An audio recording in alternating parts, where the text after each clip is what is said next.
As a 5-year-old child on my home reservation, I was kidnapped. I was abducted, faced a lot of horrific things in that episode, and so there was issues in my life of pain and hurt and so on. And how do you get healed from a horrific experience like that? I found Jesus to be sufficient. God's the one that made me Indian. He wants to be glorified by that. Well, what's the best way to glorify Him? Since I was already in ministry and an ordained minister, I thought to start serving my people. We see that a lot of devastation among our native tribes because they don't get through one tragedy when there's another one. If it's not against you, it's against someone in your community, a relative, and so they don't know what wholeness is. They don't know what hope is, and they just get bogged down with that. And that can be an awesome time when we can share our stories of hope with people. I prayed to my Lord Jesus Christ, and He supplies my needs, and He heals me. I'm in a good health, and I want my relatives to know Jesus and come to Him. God is moving in the hearts of people. God is moving, and we're going to see victories. I can name you numerous names of people who we've worked with that have come to Christ, have got rid of the alcohol, got rid of the drugs.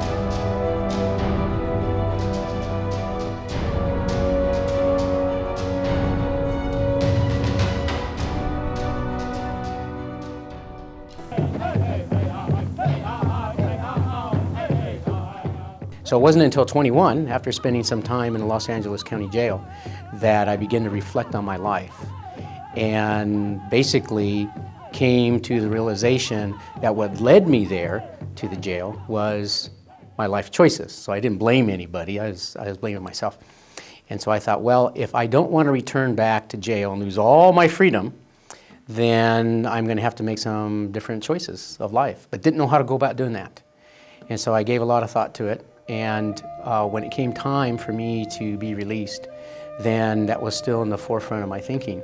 And what happened is my roommate at the time, somebody had shared the gospel message with him, and he became a Christian. So when I got home from spending time in jail, then he shared that with me, and I said, well, tell me, I want to become one too. So I was just ripe for the picking when it came to salvation, and of course received Christ. I struggled with alcohol. And it was beginning to erode away my respect as a leader.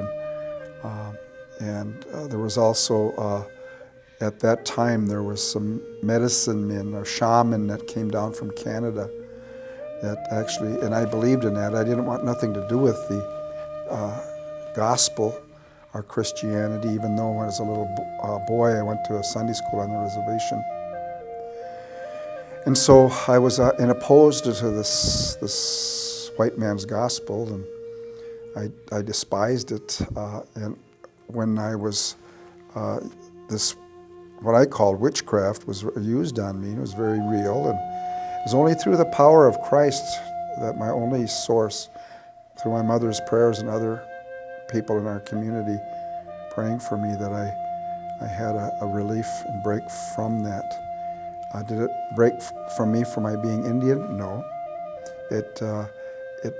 God made me into the man who He wanted to be as a follower of Christ. You know, it's interesting because my testimony had a lot to do with drugs and alcohol, but those were never the things that I were. Those were the things that I was doing to hide a lot of pain in my life, to deal with a lot of just issues that I had. Who was I before I knew Christ? I don't know. I don't know who I was. That was the problem, is that I was searching to find out who I was. I had no clue. It was some huge identity issues in my life. I searched everywhere to find out what I was, and I couldn't find it. Who am I after I found Christ? It's easy. I'm a child of God. And I think the key awakening for me was finding out that I am a native child of God.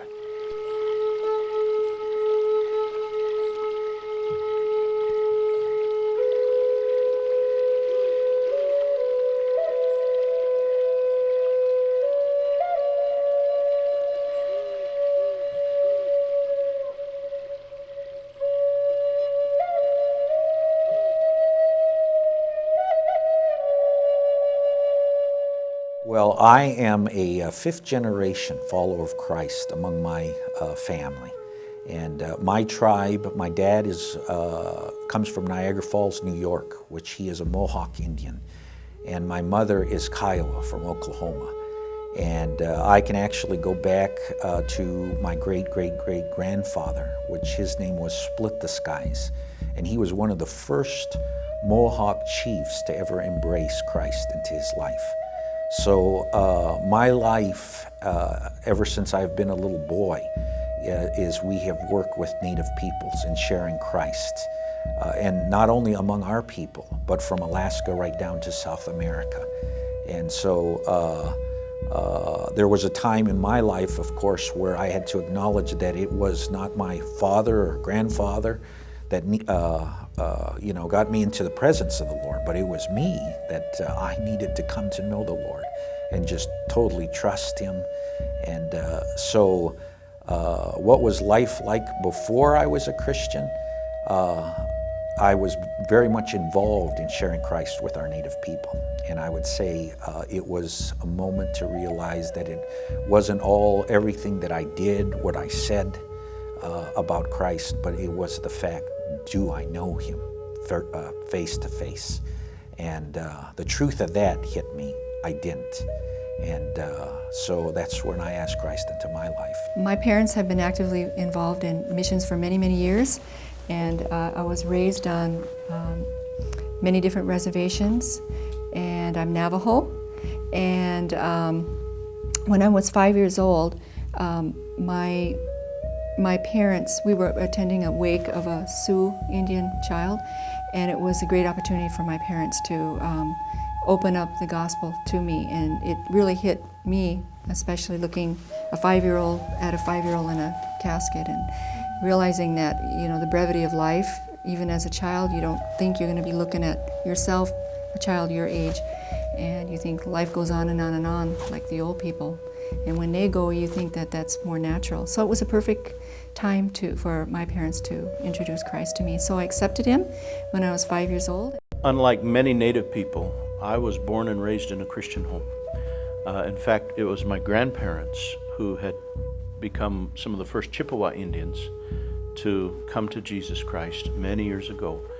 They raised my father and his sister in a Christian home, and my dad raised my 4 brothers and I in a Christian home. So I was exposed to the gospel, ever since I was a child. But when I was 13 years old, I made a commitment to Jesus Christ. That's when He transformed my life, and He saved me. He changed my life.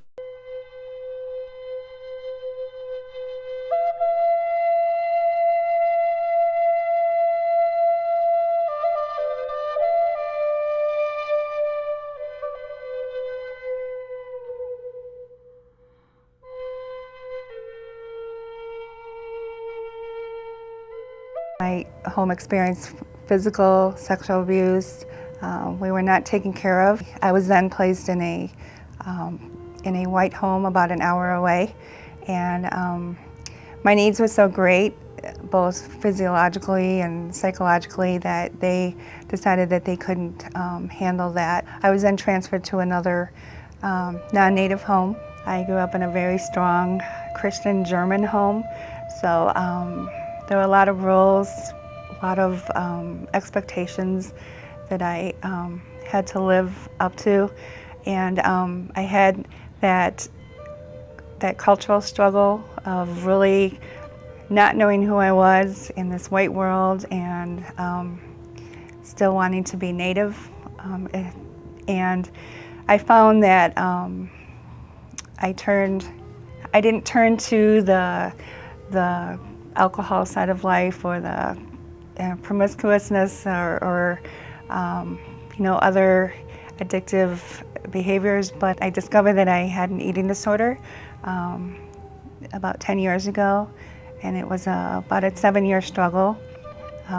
It was an internal struggle. I did go through treatment for it at Meyer Clinic, and but it was really there that I really realized who I was in Christ, how God was able to redeem all that I had been through. That was a pivotal point in my journey.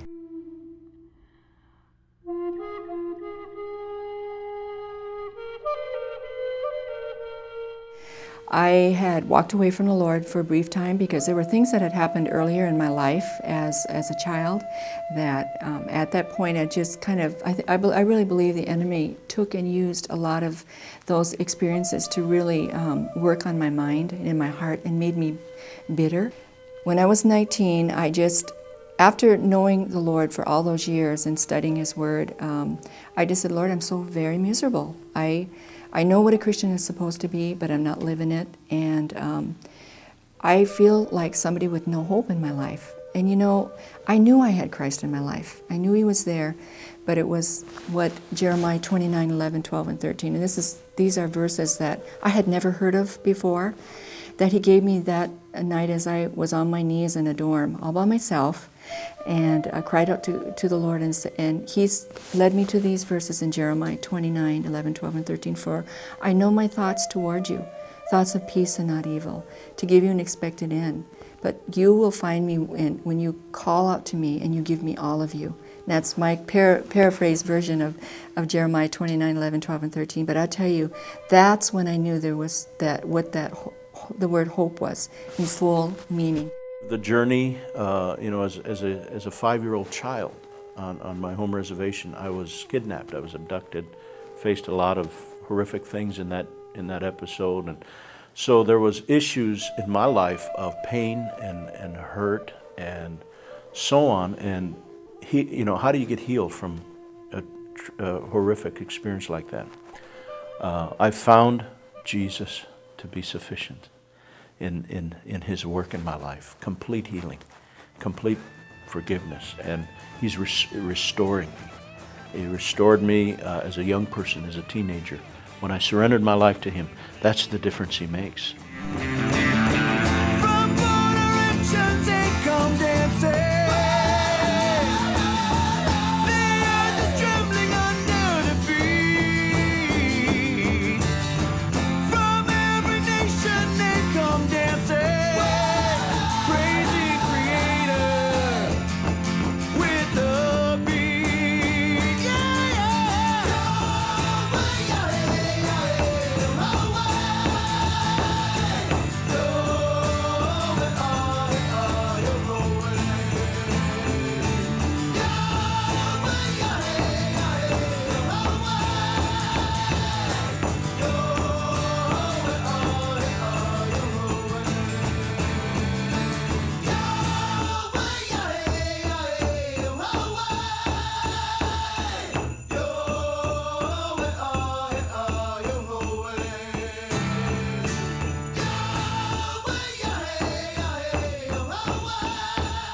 Basically what we're doing is helping Native people understand and embrace their God-given identity, so then they can begin to live out their purpose in life.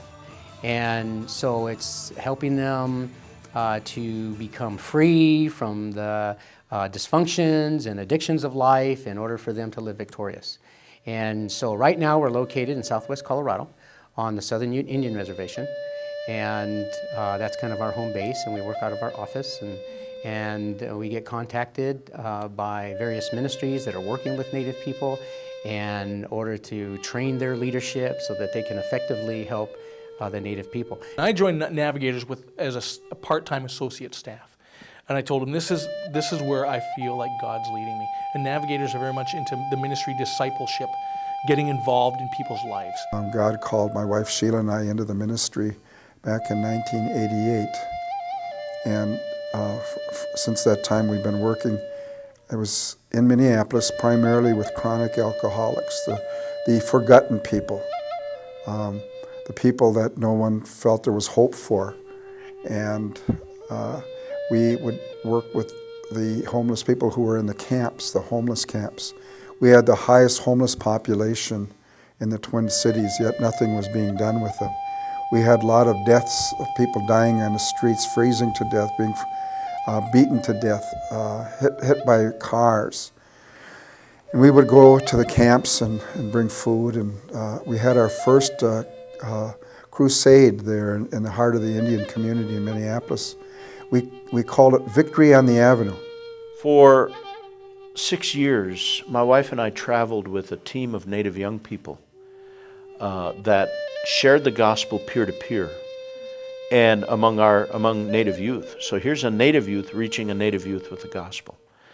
And in those 6 years, we saw almost 6,500 Native young people come to faith in Jesus Christ. My husband and I are involved in evangelism.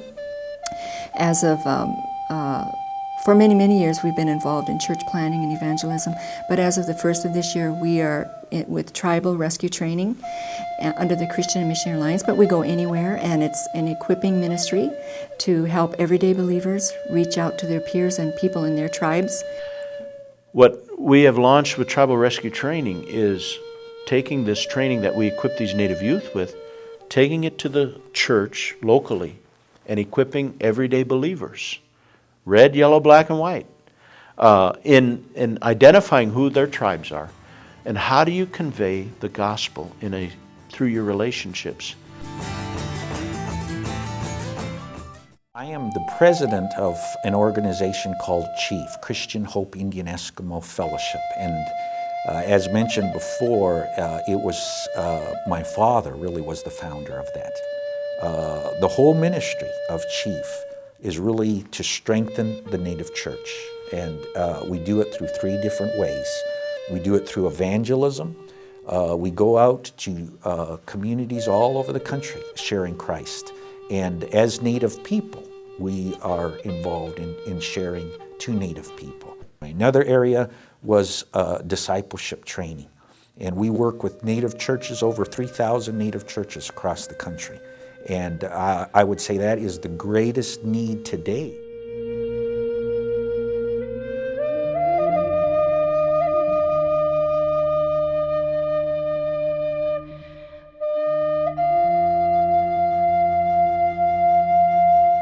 God gave us a new direction to go in, and now we have a treatment center for Native people called First Nations Recovery Center, because alcohol has devastated the Native families and social structure of many, many Native communities. There's progress on the reservations, yes. There's things that are happening, but at the same time, there's also a balance of destruction and destroyed lives. Name Ministries initiated in Seattle 60 years ago as Marine Medical Mission. We bought a minesweeper, World War II minesweeper, converted it to a hospital boat, and went up the coast from Seattle to Washington, back by Washington up through Canada and up to Alaska, ministering to Native communities along the coast. Isolated, no other way to get there but airplane or boat. And about 20 years later, we realized the need for resident missionaries, people living among the people. And so we became North America Indian Mission, and recently become North America Indigenous Ministries. My heart's desire is to return to the place where God made such an impact in my life, and that is to work with Native American children, to teach them, and to clearly be that voice with those that have no voice.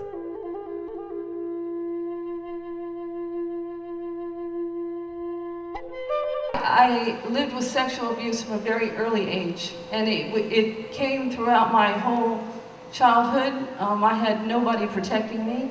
And this is not a sob story. This is just reality of what the Father has brought me out of. And so as a daughter being raised up in a family where my father was gone 12, 14 hours a day, my mother died when I was 13 of cancer and diabetes and crippling arthritis and emphysema. So at 46 years old, she left behind 12 children, and I was the oldest girl at home. So I became mama to a lot of little kids. Now, that was really, really crazy, but I'm really thankful for that training that God gave me, because we never understand when we're growing up all the pain and the suffering that we go through. It's every bit of it. God is not only able to use, but He wants to use it. Well, right now we have recently sold everything that we own, and we are living in a prayer room in Mechanicsville, Virginia, as a home base for us to travel and to do all that God has called us to do. And basically what He's called us to do is to travel to different Indian reservations and different communities, bringing the hope of our Creator. We are presenting who Yeshua is in a native, practical way, so that everyone that is native can realize that they can worship and serve the Creator and His Son, the Peacemaker, the way they are, the way they were created.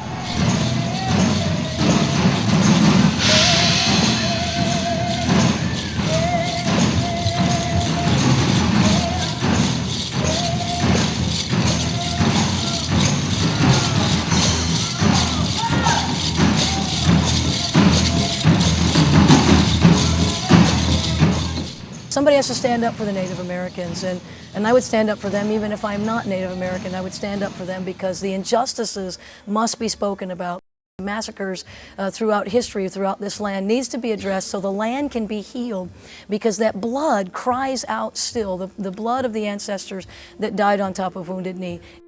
What Holy Spirit is doing is He's allowing those of us, the bride of Christ, that hear, to stand up and say, that's enough. Justice must come. And if I'm the first one to say, please forgive us as Europeans for what we've done to the Native Americans, then I'm going to speak it. So we're trying to bring awareness to those things. We bring food, we bring clothes, we do everything we can to try to help them. And Native Americans, wherever God opens up the door for us to do that. My brother-in-law was telling me and reading me the Bible, and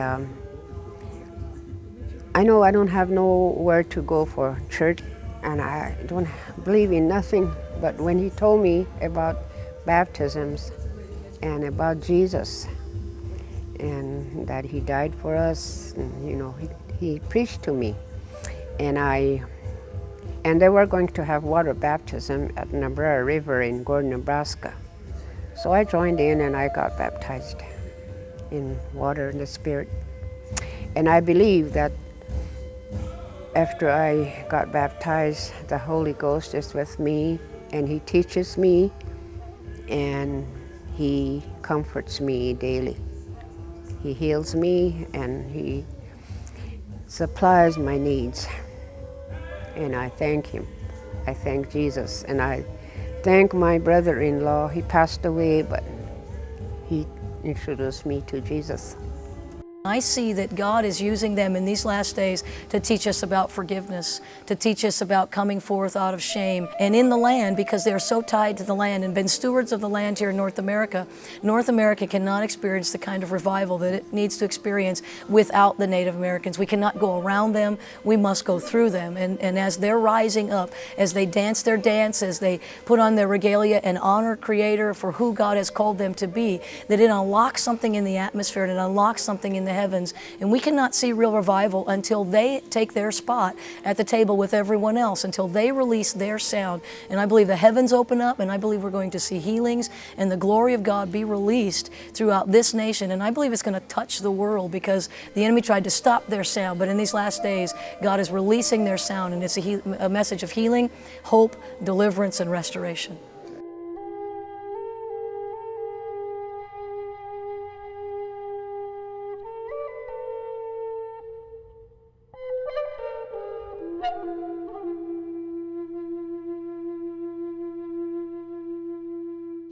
Our role is to take one step back and sit down together and say, help us learn how to do the ministry together, doing together what we've not been able to do without you.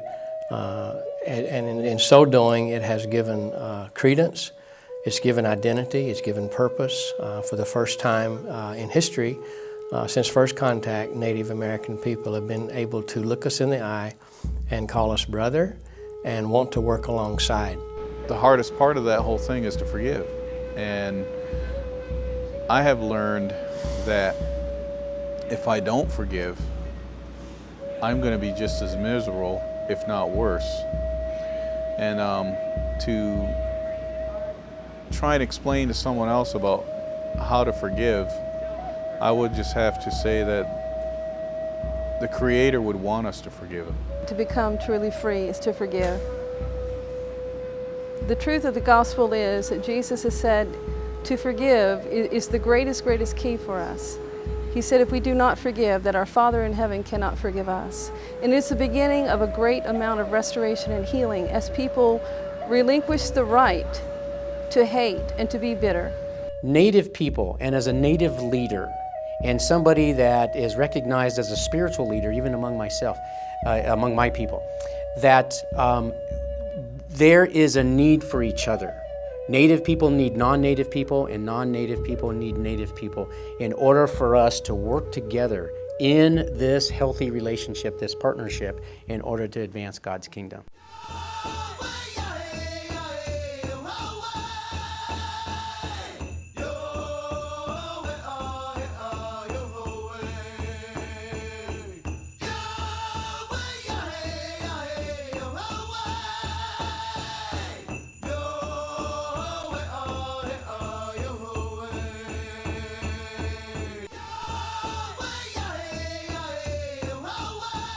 We are seeing a generation of young people coming to know the Lord, of taking a stand in very, very difficult times.